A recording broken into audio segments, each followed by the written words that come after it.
안녕하십니까, 비보연구소입니다. 오늘은 코로나의 사태를 지휘하고 있는 정은경 본부장이랑 똑같은 옷을 한번 입고 진행해 보도록 하겠습니다. 집 정리를 하다 보니까 너무 옷이 색깔이 똑같은 거예요. 지금 아마 화면에서는 조금 밝게 나오는데 실제로 보면 너무 똑같은 노란색 옷이에요. 그래서 아무튼 여러분들과 함께 그냥 즐겁게 오늘도 이야기해 보도록 하겠습니다. 다행히도 코로나가 조금 더 잠잠해지고 있는 것 같아서요. 여러분들도 이제 자격증 시험, 토익 시험, 그다음 공무원 시험, 그다음에 기업에 대한 채용까지 좀 시작되다 보니까 이제 할 수 있는 것들이 좀 많아지지 않을까라는 생각이 드는데요.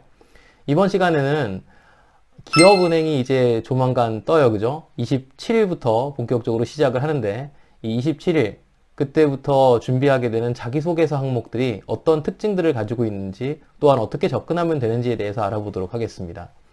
기업은행은 자기소개서 항목이 4가지로 항상 이루어지는데 그 중에서 첫 번째, 지금 2020년에 자기소개서 항목을 하나 알아보도록 하겠습니다. 1번 항목이 본인의 성장 과정에서 만들어진 자신의 장단점이 무엇인지, 그 다음에 장단점을 활용해서 팀이나 조직에 어떤 이익에 도움이 됐는지 사례를 통해 이야기해봐라 라고 했잖아요. 그죠? 자, 여기서 성장 과정과 장단점, 거기에 경험까지 더불었기 때문에 이 3가지를 한 방에 다 쓰기는 좀 어려워 보일 수 있어요. 그런데 일단 비율로 놓고 보자면 성장 과정은 조금 짧게, 그 다음에 성격의 장단점도 짧게, 그리고 가장 분량이 많은 건 팀에 영향을 미쳤던 긍정적인 사례를 쓰는 게 포인트는 맞아요. 그런데 이 짧게라고 얘기했지만 짧게 써야 되는 거지 안 쓰면 안 되는 거거든요. 자, 이 기업은행 같은 경우는 인성과 가치관에 대한 질문이 항상 나오기 때문에 본인이 오래전부터 가졌던 색깔들을 보여주는 건 굉장히 중요해요. 그래서 성장 과정을 디테일하게 표현할 수는 없겠지만 언제부터 내 성장 과정에서 색깔이 길러졌는지, 또한 어떤 사람의 영향을 받았는지를 아주 짧게만 기재를 해주시고요. 그리고 나서 그 안에서 본인이 가진 장점이 혹은 단점이 무엇인지를 간단하게 연결해서 기재를 해주세요. 그래서 어렸을 때부터 부모님이 일러주셨던 A라는 가르침은 어떤 성향을 만들게 했습니다. 혹은 현재 제가 가지고 있는 가치관은 무엇입니다. 이 가치관이 만들어지게 된 배경은 땡땡 때문이었습니다. 이후부터 저는 A라는 가치관과 그에 대한 장점들을 활용해서 라고 하면서 바로 연결해 오시면 된다는 거예요. 그러니까 이 부분을 여러분이 설명하려고 하기 시작하면 말이 길어지니까 이거 좀 조심해 주셔야 될 것 같고요. 그 다음에 다른 회사랑은 좀 다르게 이달락은 본인이 가진 성공 경험, 성취 경험을 쓴다라는 개념이 아니라 팀에 영향을 미쳤던 사례가 되게 중요해요. 그죠? 그래서 뒤에 쓰게 되는 경험 자체는 어떤 경험을 쓸까 고민을 할 때 첫 번째 소스는 일단 조직과 함께한, 팀원들과 함께한, 사람들과 함께한 사례를 무조건 써야 된다. 이건 여러분이 놓치면 안 된다는 거예요. 그래서 조직의 규모는 작아도 돼요. 뭐 3명, 4명이어도 괜찮으니까 그 작은 조직에서 내가 가진 가치관이 어떤 긍정적인 영향을 미칠 수 있었는지. 자, 여기서 조심해야 될 거는 지금 마지막에 나오는 사례는 내가 가진 장점을 활용했던 사례가 되는 거잖아요.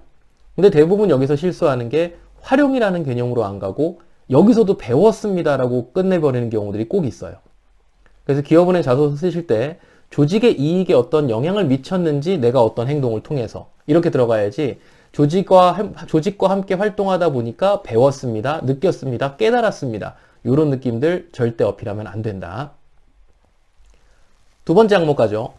두 번째는 본인이 생각하는 실패의 기준은 무엇이고 그동안 살아오면서 가장 크게 실패했던 경험을 기술하세요 라고 나와 있는데, 자, 요거 질문 굉장히 디테일한 질문이에요. 다른 기업들은 그냥 실패한 경험을 써라 라고 해버리면 굉장히 어려운 실패, 대단한 실패, 누가 보더라도 끔찍한 실패를 쓰려고 노력을 많이 하거든요. 그런데 이 질문의 포인트가 뭐예요? 실패의 기준이 뭐냐라고 지금 정의하라고 했죠. 자, 첫 문장 되게 중요합니다. 제가 생각하는 가장 중요한 실패는 이라는 기준으로 출발해야 돼요. 어떻게 갈까? 저의 인생의 가장 중요한 가치는 사람과의 신뢰입니다. 이 신뢰가 깨졌을 때 저에게는 가장 큰 좌절하게 되는 순간입니다. 해놓고 이제 사람과의 신뢰를 놓치게 됐던 사례가 뒤로 들어가면 된다는 거죠. 이해되시죠? 조금 다르게 보시면 실패의 기준은 무엇이고 라고 들어갔을 때 어떻게 해볼까요? 실패의 기준이 사람마다 진짜 다르지 않아요? 예를 들면 방금 얘기했던 사람과의 신뢰도, 혹은 목표를 세웠을 때 그 목표가 무너졌을 때에도, 자기가 생각한 계획대로 움직이지 못했을 때 가장 큰 좌절을 느낀다. 그래서 실제로 내가 그 좌절을 느꼈던 순간, 이렇게 경험으로 들어가도 충분히 가능성이 있다는 거죠. 그러니까 이 포인트는 어떤 경험을 쓸 것인가가 포인트가 아니라 본인이 생각하는 실패의 기준을 정확하게 제시할 수 있는가. 여기서부터 고민을 많이 해줘야 좋은 글이 완성될 수 있다. 자, 그 다음에 세 번째 항목 갈게요. 기업은행에 지원한 이유를 설명하고 본인이 선택한 분야에 자신이 가장 적합한 인재라고 생각하는 이유를 기술하십시오. 자, 요거 앞에 있는 영상에서도 많이 설명드렸었는데요. 우리 회사에 왜 왔느냐도 중요하고, 그리고 본인을 왜 뽑아야 되느냐도 중요해요. 그런데 우리 회사를 왜 지원했어요? 이건 기업은행이 좋아서요 라고 하면 안 되는 거죠. 그럼 뭘로 가야 돼요? 기업은행의 어떤 목표를 달성하기 위해서. 그럼 그 목표를 달성하기 위해서 필요한 역량은 무엇인가? 그 역량을 내가 가졌는가? 이렇게 연결이 될 수 있어야 돼요. 근데 이 연결고리가 없는 상태에서 그냥 밑도 끝도 없이 나는 잘났어요, 책임감 있어요, 꼼꼼해요. 요 단락에서 소프트 스킬 너무 언급하려고 하지 마시고요. 본인이 가지고 있는 하드 스킬, 본인이 가지고 있는 써먹을 수 있는 능력, 관련된 경험, 혹은 관련된 전공, 혹은 관련된 자격증, 뭐가 돼도 좋으니까 써도 좋은데 그 역량 자체에 포커스를 맞추는 게 아니라 뭐다? 기업은행에서 필요한 역량을 먼저 기준을 찍어준다. 저는 기업은행에서 사람들이 가장 만족할 수 있는 A라는 서비스를 제공하고 싶습니다. 그런 서비스를 제공하기 위해서는 1, 2, 3이라는 역량이 가장 필요합니다.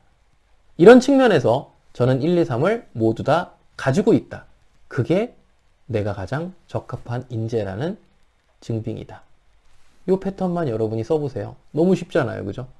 그러니까 자기소개서는 잘 쓴다 못 쓴다에 대한 개념이 아니라 이렇게 포인트를 명확하게 제시하는가, 그리고 기준을 명확하게 제시하고 본인을 설명하는가, 그에 맞춰서 이 점수 포인트를 정확하게 잡아갈 수 있는가, 이것만 계산해주면 더 좋아요. 그 다음 기업은행 마지막 4번 항목 볼게요.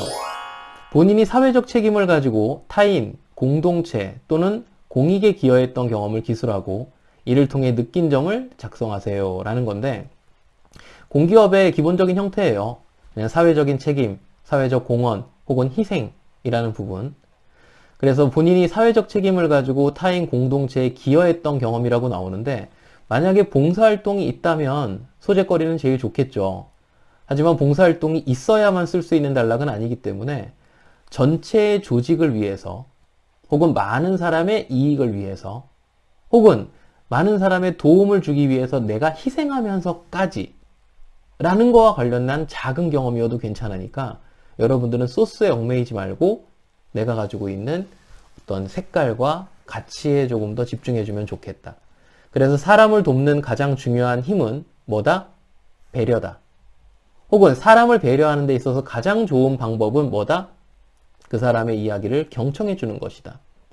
이런 경청을 통해서 A라는 사람을 도울 수 있었던 사례는 무엇이고, 그 도움을 실제로 줬더니 결국은 얼만큼의 성과가 돌아오더라.